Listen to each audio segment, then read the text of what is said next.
It was such an unexpected turn of events. To misquote what Churchill said about democracy, it's a hell of a lot better than the other alternatives. It was the product of struggle, of dreams, of imagination, and intense collegiality and intelligence. The Constitution still is the glue that holds the South African society together.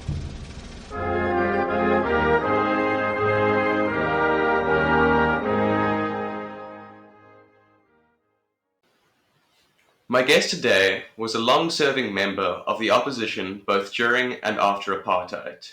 He and the parties he represented attempted to work within the apartheid system to bring about a peaceful transition to democracy and to provide equal rights for all. Although he faced seemingly insurmountable odds, he remained steadfast in the undertaking from his entry into politics in 1970. Ultimately, his commitment was rewarded, as he was eventually part of the Democratic Party delegation in the negotiations for the new democratic South African Constitution. And so it is my immense pleasure today to talk to Mr. Douglas Gibson about his story. Hello, Mr. Gibson. How are you? Please call me Douglas. Some say Ambassador Gibson, which I still am, of course. Others say, Mr. Gibson, you call me Douglas. That's what everybody does. And so, Mr. Douglas, where did you grow up? I grew up in Germiston, which is a mining town on the East Rand of Gauteng these days. That's the province. I was born and brought up there. And so where did you go to school?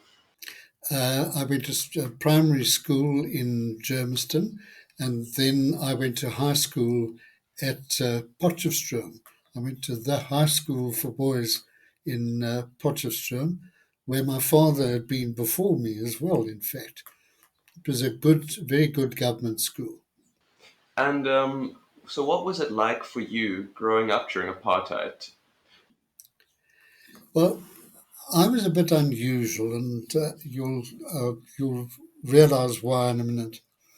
The first time I became aware of something wrong about South Africa, I must have been about 7 years old, and we were temporarily living in Margate on the south coast of Natal, what's today KwaZulu-Natal. And we had a gardener who lived in, and he was subject to what was called, he was subject to having to be in by 9 o'clock at night.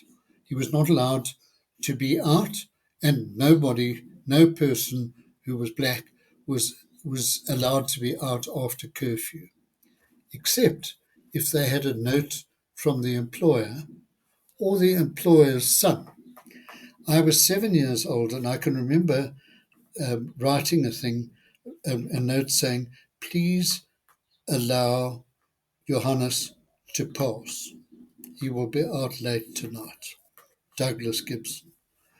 Can you imagine the humiliation that gardener suffered every time I had to give him a pass to let him be out at night? So that was the first time it ever occurred to me.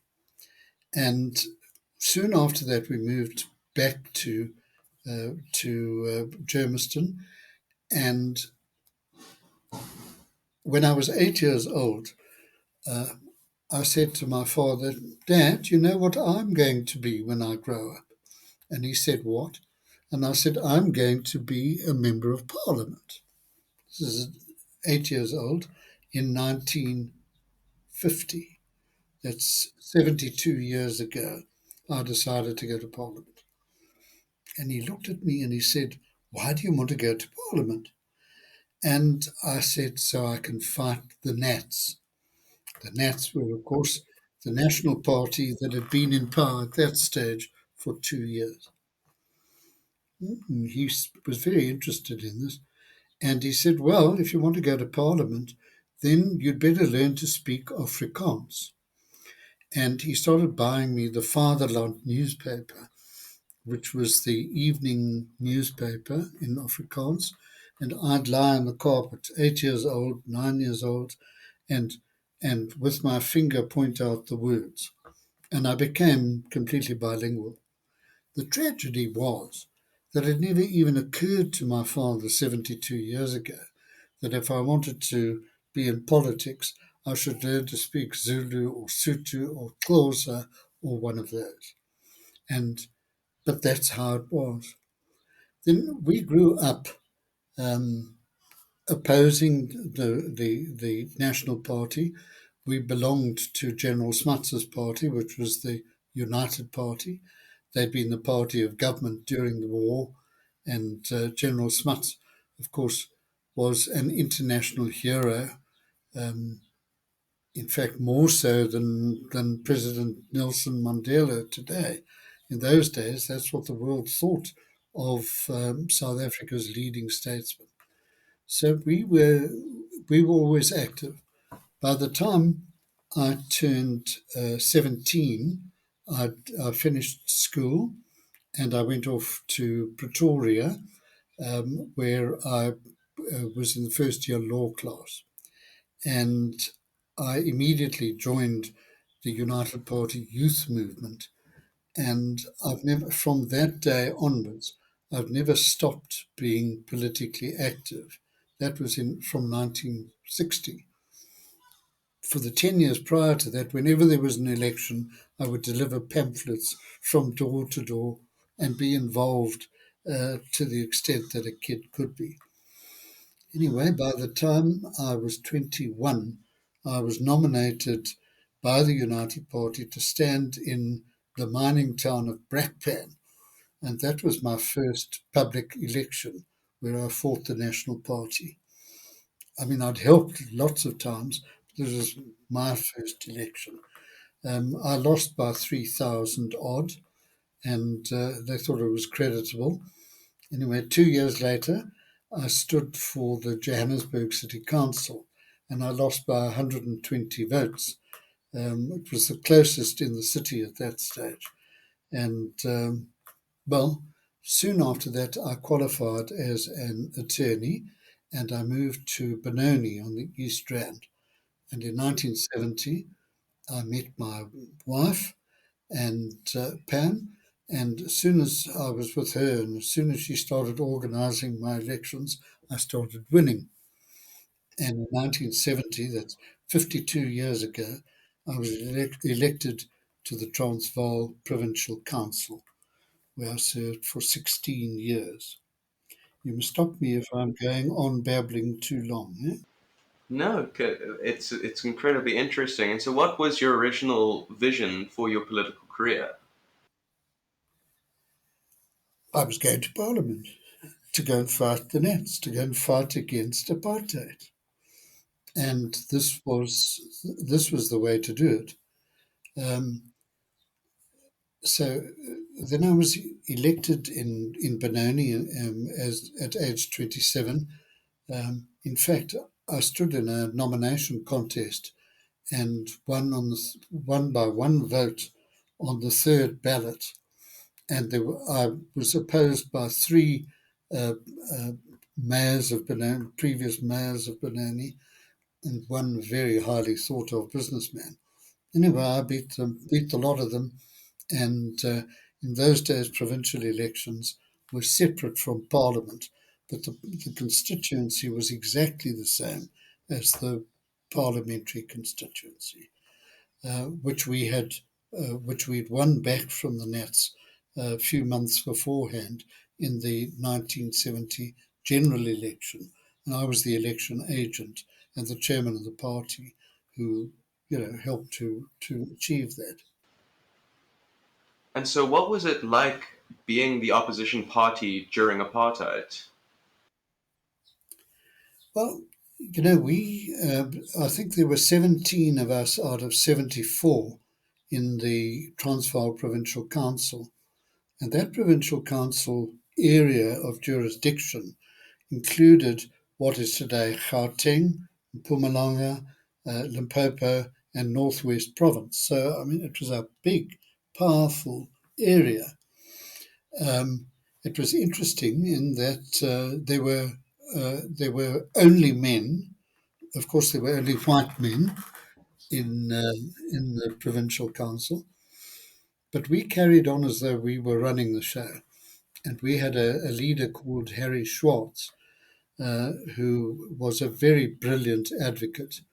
Um, and I think we certainly covered every portfolio. They made me a junior whip right from the very start.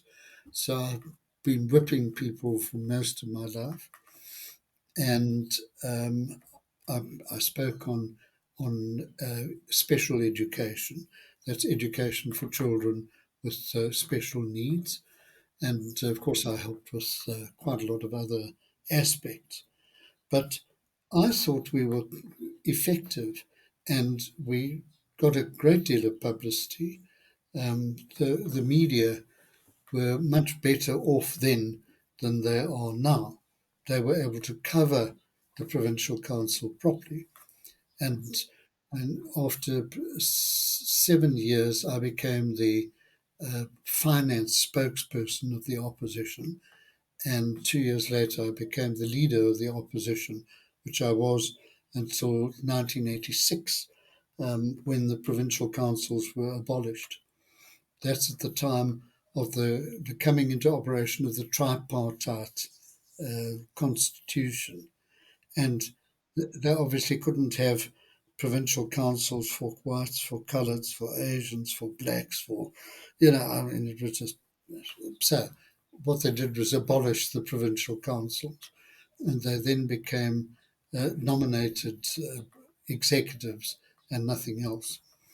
I also served in the Benoni Town Council, or City Council as it is, was subsequently, and I served on the management committee, and in fact I was chairman of the management committee at one stage, and responsible for the whole budget and all of that. And we always felt that we had an obligation to, where we were governing, to govern properly, to set an example. And it was yes, while that was all going on, there were great difficulties within the United Party. It started looking like the ANC is looking today, and that is full of factions and different views and people being undisciplined and stepping out of line and so on. And I was one of the young Turks.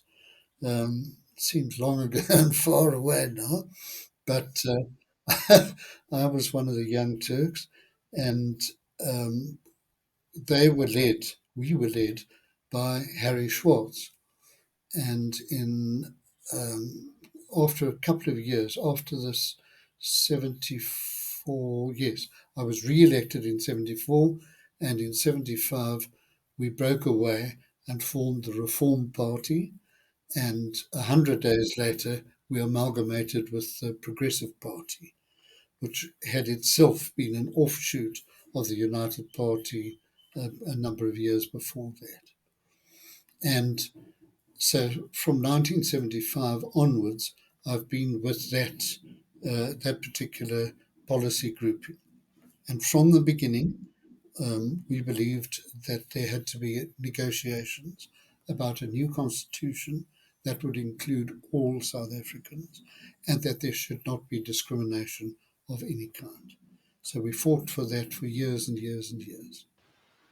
Oh, and so we start to get to the negotiations. Then when you talk about that, so I was wondering, why do you think you were included in the negotiation process? Of course, that's 15 years after the period I was talking about. Well, I was included because by that time, I was a member of parliament. I was the member of parliament for Yeovil, where I'd succeeded Harry Schwartz, who became the South African ambassador to the United States. Anyway, I went to Parliament in just the end of 1990, beginning of 1991, and I was taken by, but I was also very prominent in the party. Um, I had been provincial leader and provincial chairman and all of that. So the leader of the opposition, who was Dr. Zach de Beer, he included me in the peace talks, the very first peace talks, where I met people who were later to loom very large in my life and in the life of South Africa. So that was a privilege. And then when the actual negotiations started at World Trade Center, we had a certain number of negotiators. I was initially not one of those. They put me in charge of protocol, and I went with the South Africa's most senior ambassador, who would go and welcome people at the airport. How do you do? Welcome to South Africa, and all of that. So that was training for the unexpected that happened 25 years after that. Um, but behind the scenes, one had been very much involved, particularly with the withdrawing the the basis of the Constitution and the human rights aspects. We had a party committee that dealt with it, and Tony Leon, who later was leader of the opposition, Tony was the justice spokesperson at that time. He wasn't the leader of the party. And he and I and some prominent people, I don't in fact want to mention names because some of them I haven't got their permission. People would be surprised to hear the names of some of those who were involved with us in drawing the party's Bill of Rights. That was very important. And then a bit later, I was brought in and was very involved with negotiating about defence and about justice as being a lawyer. And I had been a soldier and so on and so on. So I was involved in that. And of course, let's just telegraph it because otherwise I'm going to be talking too long. After the 1994 election, we of course had the Constitutional Assembly, and every member of Parliament was a member of the Constitutional Assembly, and we were each allocated to a committee. I served on the committee that dealt with defence and justice, and I'm very proud of the fact that some of the aspects there, some of the words even that are there, originated in this head of mine. And what were you trying to achieve in your focus on defense? A proper liberal democratic constitution that would pass muster with South Africans, with the international community, and with people who knew something about constitutions. This had to be the best. And we were very proud of what we produced. It took years to get there to the second constitution, as it were, and it's still holding today, to this very day. It's been under attack.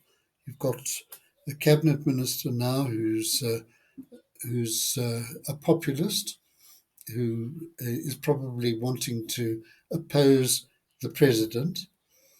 Well, I've got a piece in News 24 today about her as a woman scorned. So the Constitution is not universally nowadays approved by everybody. For example, the EFF, which is a populist political party which flops around, but pretends to be communist and socialist and so on when it suits them. They don't like the Constitution at all. and President Zuma, the former president of South Africa, who's facing all sorts of criminal charges for doing naughty things while he was a president and before it. Um, People like that try to create doubt about the Constitution and blame the Constitution for the failures of the current government. Now, the current government has been in power for 27 years, which in any democracy is too long. They should have been chucked out after 10 years, gone into opposition, got rid of all the bandwagon climbers and the crooks and the naughty people, and refreshed themselves and become relevant to South Africa today. And that's exactly what the ANC needs now. And so, to draw it back to the Constitution and the period in which you were involved in the negotiations and involved in actually the writing of the document, what were your major fears in whilst the negotiations were occurring? Well, bear in mind that most of South Africa's political parties and political viewpoints were represented both, certainly at World Trade Center. But it was quite clear that the ANC was going to be the next government. There was just no doubt from the beginning. And what some of us didn't like was the fact that the National Party, which had been in power from 1948, and we're now talking about 1992, 1993, they'd been in power for 48 years or whatever. They didn't seem to have a plan. They didn't seem to know where they were going. And they allowed themselves to be pushed around to a rather large extent by the ANC. And we didn't like that. And we think that in certain respects, we're paying the price today.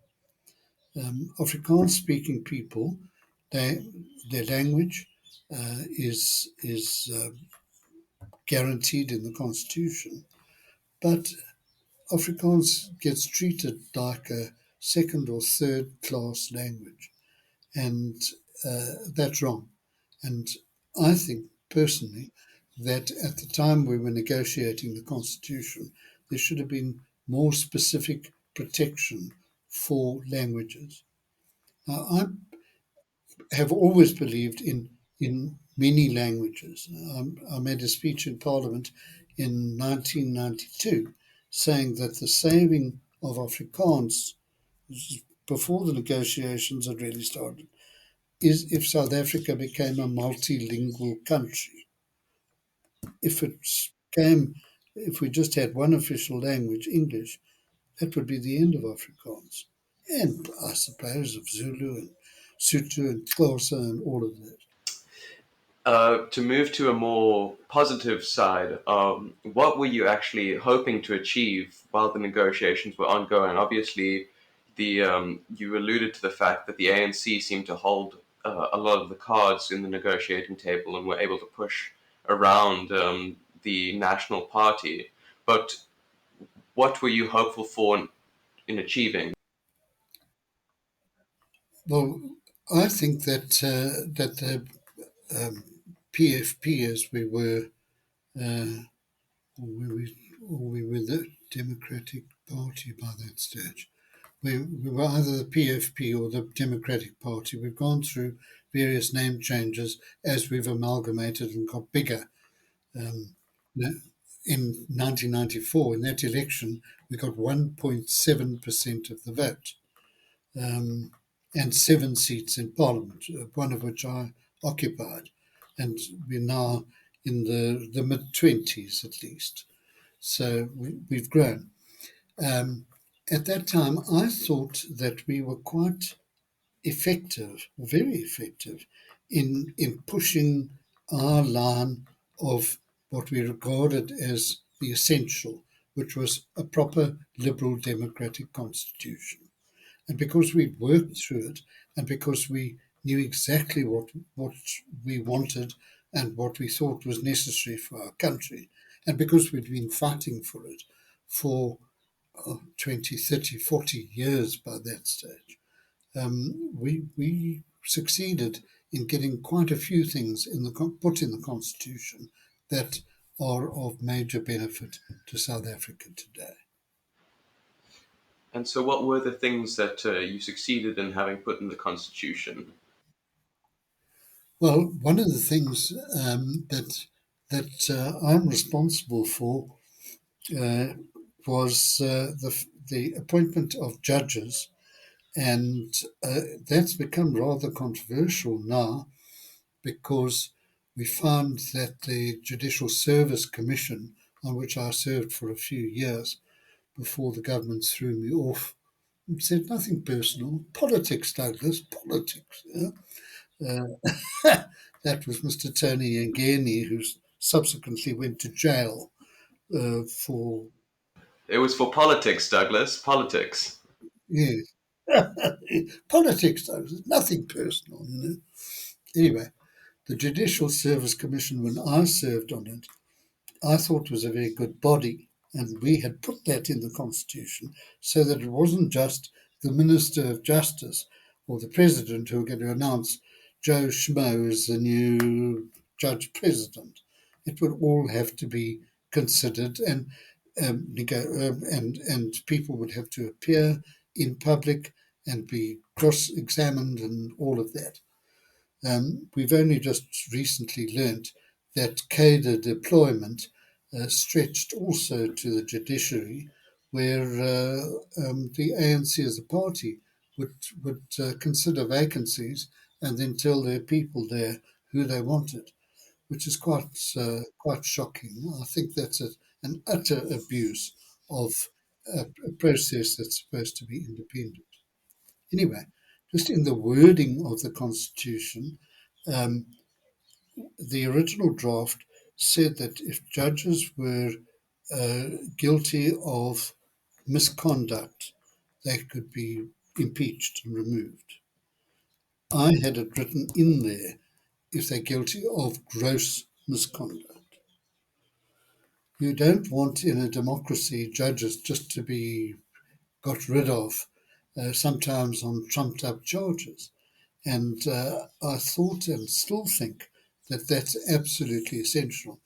And we've had a couple of judges who misbehaved. The one drunkard and racist, who spent years on suspension because they couldn't quite get rid of him.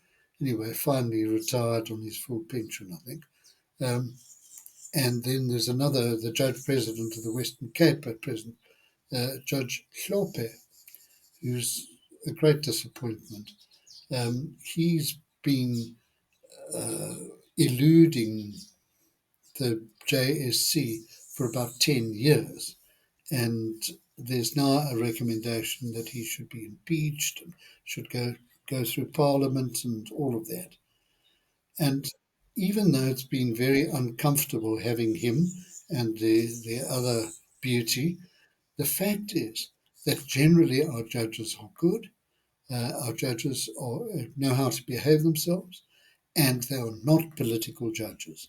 And I think that the test before you get rid of somebody from the bench has got to be a high one.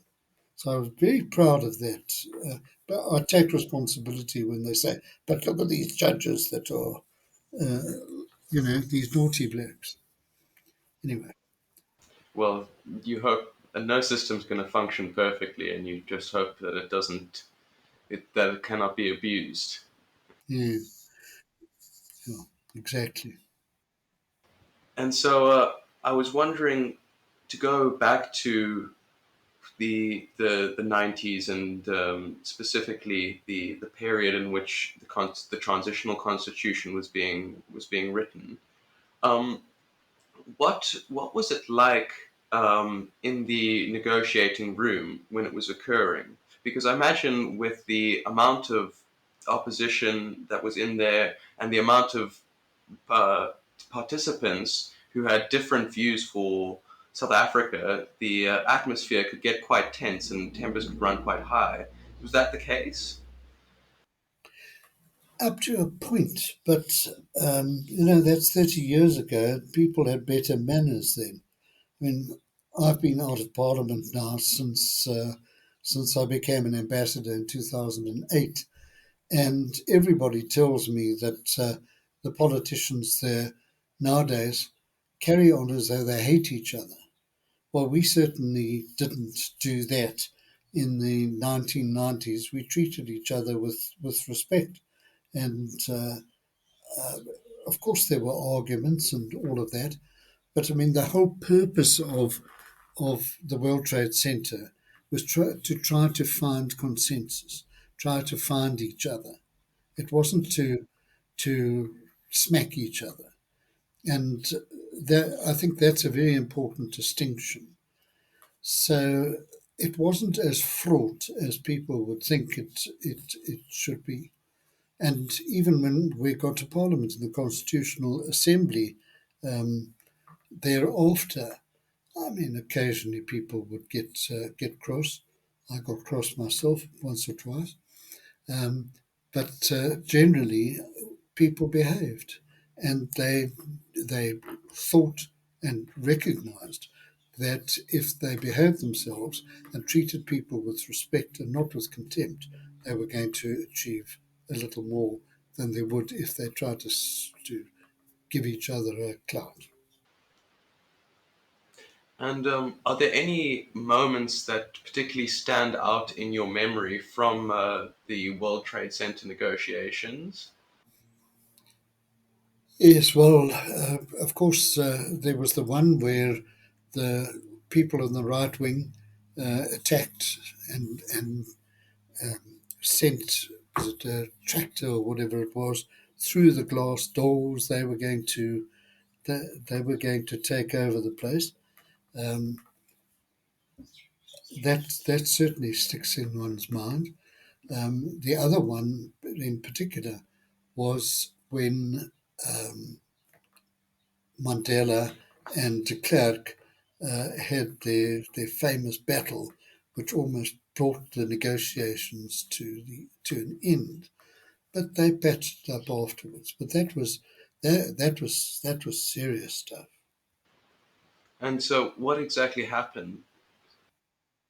What happened is that President de Klerk was going to sum up, or did sum up, at the end of a whole big debate.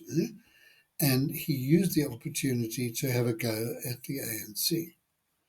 And Mandela, I think, lost his temper and stood up to reply to the end of the debate, which he wasn't due to do. And he really castigated de Klerk. And it was one of the really unpleasant moments. And I think the whole thing trembled at that stage on, whether would it happen, wouldn't, or would we end up with a ghastly situation, which could only lead to a civil war. I mean, that was really what one was worrying about in those days. I must say, I only once was really very frightened. I was walking at that time, I was walking in Johannesburg from my office. I was still practicing as an attorney, of course. I was walking from my office to the deeds office, and suddenly I heard chanting and noise behind, and people started running and said, "The Zulus are coming." And the Zulus were coming with sticks and spears, and that's the one time that I really got scared. I got into a shop and waited till everything had calmed down. Because for the rest, I had a profound belief in South Africa, and that was that no matter how bad it looked, eventually it would come right. I never believed we'd go over the precipice, and indeed we didn't. And 27 years later, we still haven't gone over the precipice despite the best efforts of a number of people in government. Um, and I suppose we'll carry on in the same way. I think that we could be so much better than we are. We could achieve so much more. And if people would just accept that the policies that were appropriate in East Germany and China and Russia, so 100 years ago, 60 or 70 years ago, are no longer appropriate. And they must ask themselves why some countries are poor and some countries are developed. They must just ask themselves how it is that some countries, like Britain, everybody's laughing about poor old Johnson at the moment, Boris. But the fact is, British unemployment is down to 4.7%. You know, it would be, that's a mosquito that's got the cheek. Um, yeah, I can kill if I have to.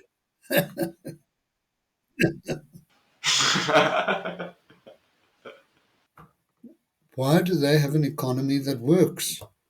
Why does Germany, why does all of these places have economies that work? And all the poor countries have economies that don't work. And people don't just sit down and think, perhaps there's a secret to all of this that we haven't looked at properly yet. But I still believe in South Africa. I still think that we'll be all right.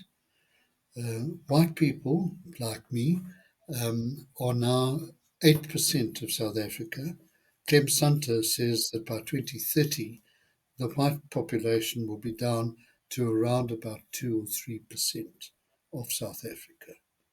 Now, you've either got to accept that and live with it and make the best of that and, in fact, try to flourish there, or else you've got to go. And people must make up their minds. If they want to help, they must get busy and help.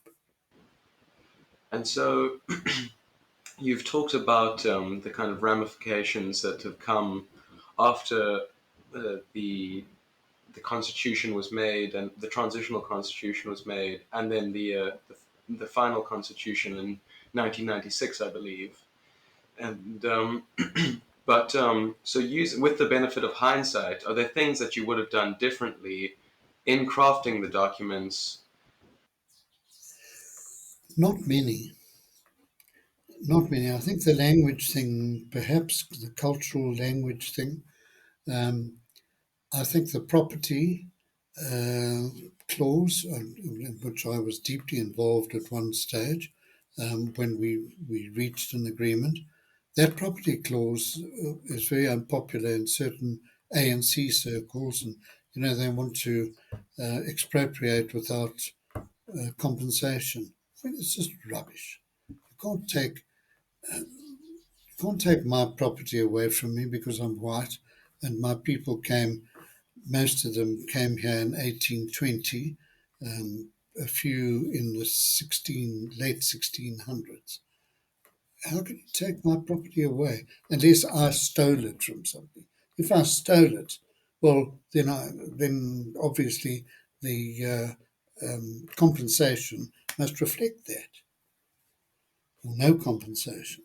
But to just think that you're going to solve South Africa's problems by taking agricultural land away is just rubbish. Now, the EFF, what they want to do, they want all land in South Africa to belong to the state. All land. So that's your parents' house as well.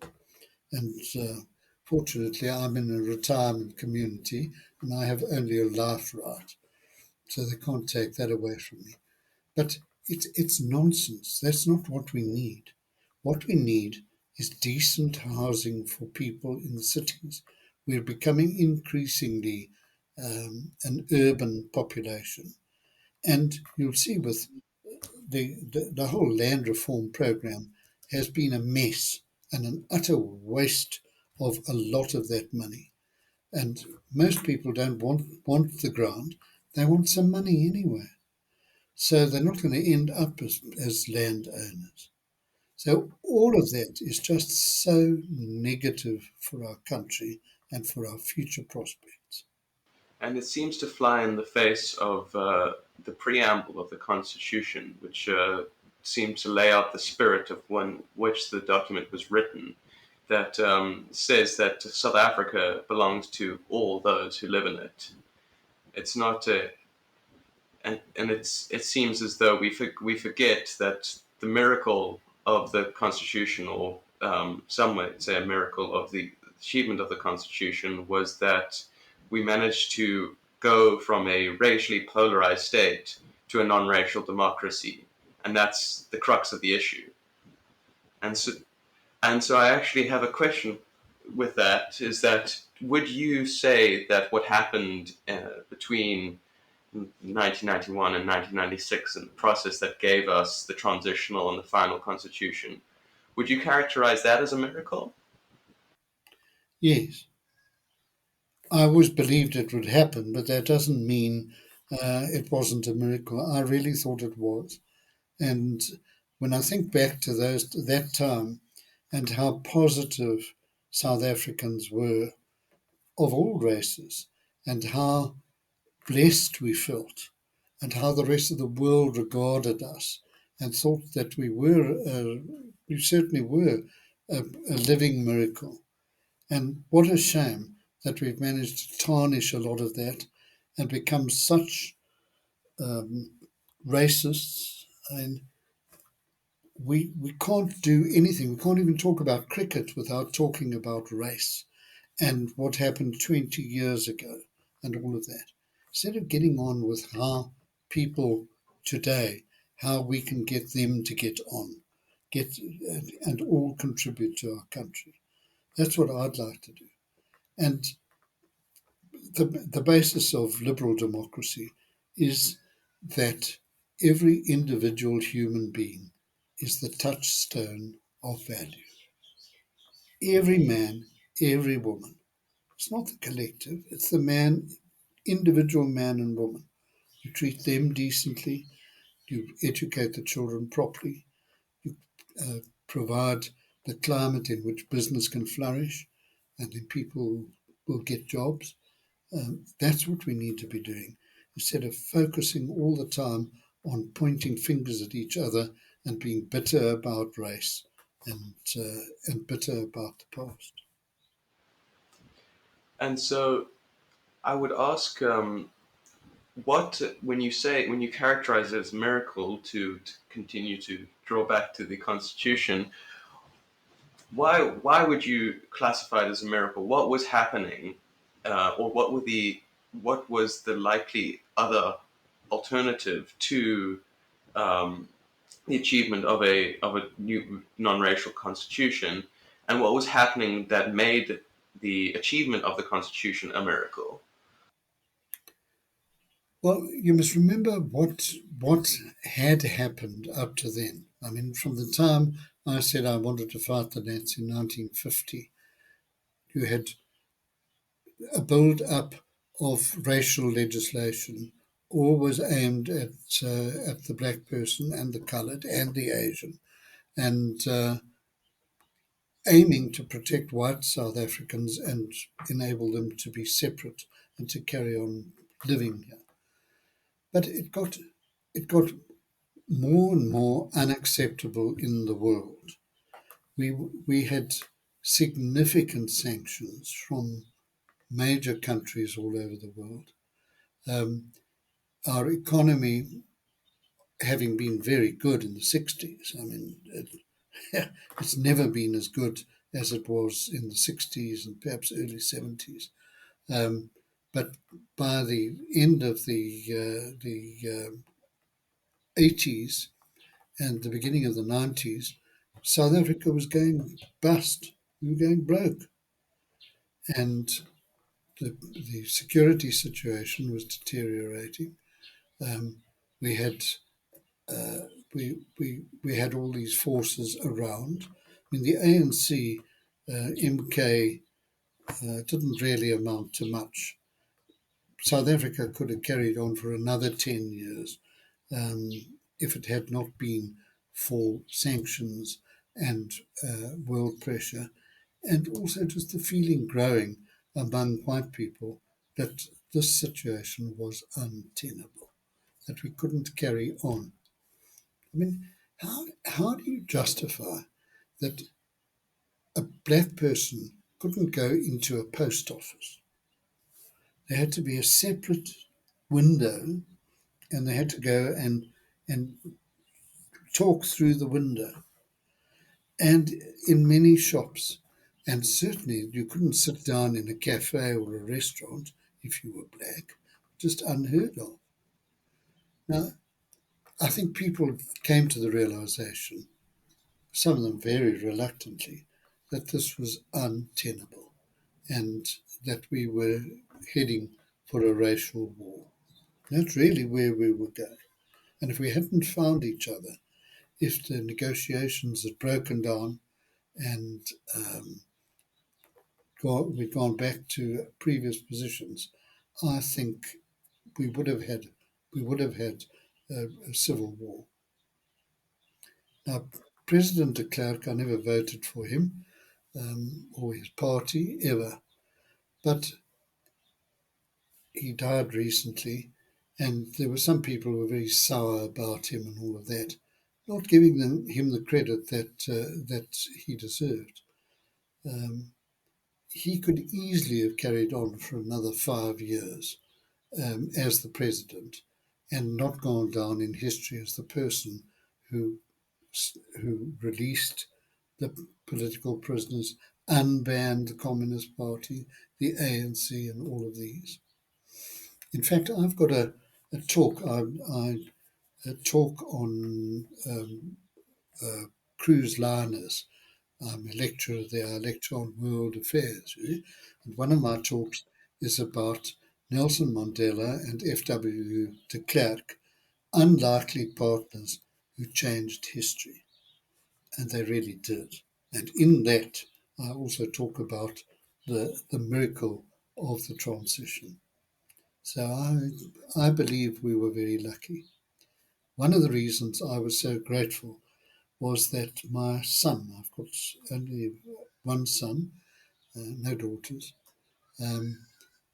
he would have gone into the army in 1994 and perhaps died in the street to protect apartheid that none of us supported. And that was the thing that made me the most grateful, that my child didn't have to pay the price for what we had done in South Africa in the preceding years. And so, what are you most proud of having contributed to this miracle? Well, just having been a part of it. And, particularly having done it as the representative of a party that had only 7 members of parliament. I spent all these years in politics working towards an ideal, and it wasn't easy. I mean, sometimes we had bad times, and I lost some elections. I won more than I lost, fortunately, and I ended up with Thabo Mbeki appointing me as an ambassador. I was the first DA MP from 1994 who was appointed by the ANC. Now, that was an indication of the fact that they didn't see me as a racist or an enemy or somebody who hated the ANC. And of course, I made it absolutely clear that I had, as soon as I could, I said, it says a lot for President Mbeki and Minister Nkosazana Dlamini Zuma that they're prepared to nominate me to an important diplomatic post like Thailand and United Nations and so on, and trust me to do a good job for South Africa. And I tried for 4 years to do just that. And I must tell you that it was actually very nice when I swapped the political role for the diplomatic role. Instead of being Mr. Nasty, I was able to be Mr. Nice. And Mr. Nice beats a lot. So I've had a lot to be grateful for. And when I tell you that it's 72 years since I became involved in politics and aware, it's been a wonderful career, and I'm very proud of what my party has achieved and what my country has achieved. And so to end, I've got a kind of double set of questions. But why do you think the Constitution remains relevant, and why should the average South African be interested in their Constitution? Well, it's relevant in that it spells out all of our rights and obligations. It spells out the fact that we are all equal. And if we're not treated the way we should be treated by government, by provincial legislature, by city council, or really by employers, if we don't are not treated properly and in terms of the law, then we have protection. You can take the President of South Africa to court, right up to the Constitutional Court, to protect your rights and the rights of your family and of others. And I think that is fantastic. Secondly, the fact that we're all entitled to our personal and human dignity. South Africa, in that respect, is a much better country than it was, where you you cannot be discriminated, should not be discriminated against on the grounds of race, of colour, of religion, of sexual orientation, of the whole lot. And I think those are precious rights that we have. And I could go through the whole Constitution and point out this one and that one. It also tells you how you get rid of a president, how you get rid of ministers. It protects your right to vote. It protects your right to to basic human rights, like, for example, you're entitled to water, you're entitled to some food, you're entitled to basic shelter, many others. And all of those are relevant and will remain relevant. And anybody who tries, I'm not saying the Constitution is a sacred thing that can't be amended, but if we amend it, what we must be doing is we must be improving it.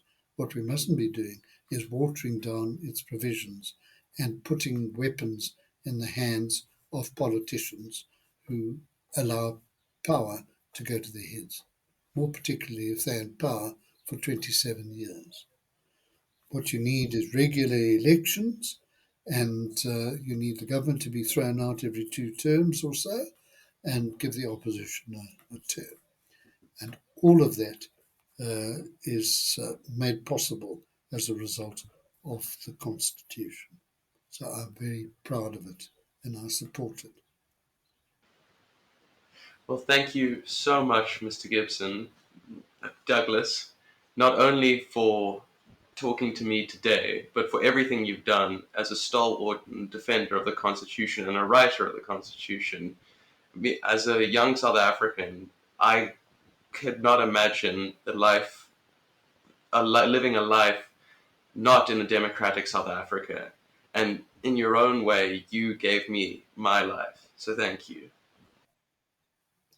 Thank you. It's been a great privilege and pleasure talking to you. Good luck, Gabriel. Thank you.